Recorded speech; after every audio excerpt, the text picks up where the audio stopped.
Maraming coaches sa PBA ang nagsasabing ang SMB daw ay halos naglalaro na ngayon na parang going champion na naman. Kahit itanong nyo pa yan kay Coach Tim Cone, nakikita niya na ibang klase daw ang kalibre nila ngayon. At sa pagkakaalam ko, wala pa atang talong SMB at kilala ang SMB na laging dominated sa All Filipino.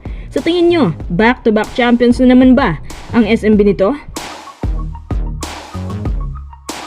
Christian Stan Hardinger, babawasan na raw ang playing time dahil sa gumaganda at tumataas na kumpiyansa ni Sydney Onwubere sa Ginebra Opens. Magandang desisyon kaya ang pagbabawas ng playing time kay Christian Stan Hardinger? Bago tayo magpatuloy, kung nais mong suportahan ang aking channel, just click subscribe and share. Numero 1 sa standings ngayon ng SMB at sila nga ay naglalaro ng kanilang best games at the best condition. Syempre dahil ang SMB kaka-champion lang, parang mas na-practice pa nila na magsilbing inspirasyon ng momentum na yon para manaig sa liga.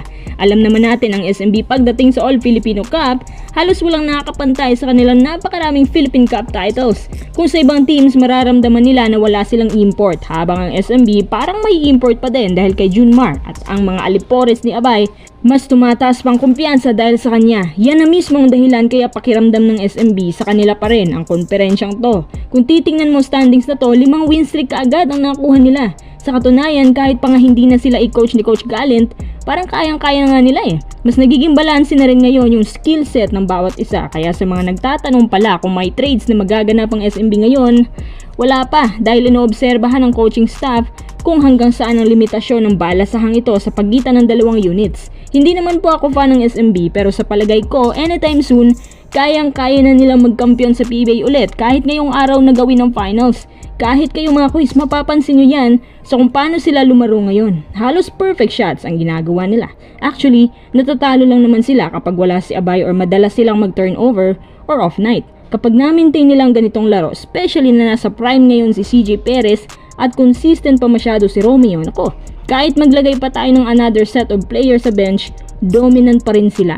Ano ang gagawin ng ibang PBA teams para mapatumba ang SMB? Wala ka namang makikitang ibang kahinaan nila bukod kay Junmar at yung core nila ngayon naglalaro ng hindi bumababa sa 10 points per game bawat isa maliban doon sa mga hindi masyadong ginagamit. Pang-Gilas effect na nga siguro sila, especially pagdating sa playoffs. Parang matik, activated agad yung playoff mode kasi mas nagiging mainit pa sila every game. Kung ako sa SMB, pangalagaan lang nila ang katawan ni Junmar dahil kapag nagpabaya sila tungkol dito, pwede pa rin silang maisahan.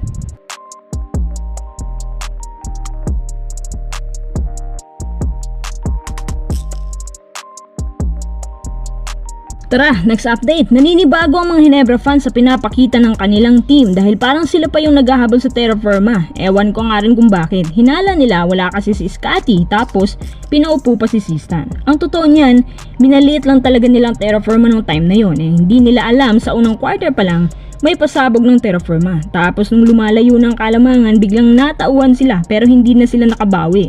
Mukhang naisahan sila ng jeep dito. Ngayon pag-usapan natin itong si Sistan ay bakit daw hindi pinalaro. Actually, para sa akin tamang desisyon naman talaga yun. Bakit? Masama ang laro ni Sistan ng oras na yun at inalat siya ng malubha. Sa kanya opensa. Sa katunayan, ang nagtutulak talaga sa Ginebra ay si Sydney Onwubere, pati rin si Japet. Pero hindi alam ni Sistan baka ito na nga ang playing time na ibibigay sa kanya. Babawasan pa yan ng Ginebra dahil mismo kay Onwubere. Kung sa shooting kasi mas effective pa si Onwubere kumpara sa kanya. At si Sistan maganda sa depensa pero kung kailangan nila ng full offense, si Onwubere ang dapat dyan. Tumaas ang kumpiyansa ni Onwubere at mas madalas na siyang ginagamit ngayon. Kaya asahan na kay Sistan ang babawasan na kayang playing time. So totoo lang, itong laban nila sa Terra Firma hindi naman yan ang usual na galawan nila. Or posible din na pinagandaan lang talaga sila ng Terra Firma kaya nakuha nila ang isang rare win. Dahil nga nag-walkout si Coach Tim Cone noon, kaya si Coach Richard na ang tumatayong coach at hindi daw sila nagsisi sa paglabas kay Sistan. Nakita din nila na wala sa kondisyon maglaro si Sistan. Kumbaga, para yung instinct niya kulang tapos nakakakumit lang ng turnovers. Kung gusto ni Sistan ng maraming playing time, mag-focus siya ngayon sa shooting. Mas maganda talaga kapag versatile ang big man nyo kasi marami siyang kayang gawin sa court. Tapos maalat pa to lagi sa free throw. Kapag nababawasan ng playing time nila, nakakabawas din ng confidence yan. Alam naman natin sa PBA, maraming players na ikipagpatayan sa playing time. At yun ang ginagawa ni Onwubere ngayon. Nagpapakilala siya sa Ginebra para makapaglaro ng mas madalas.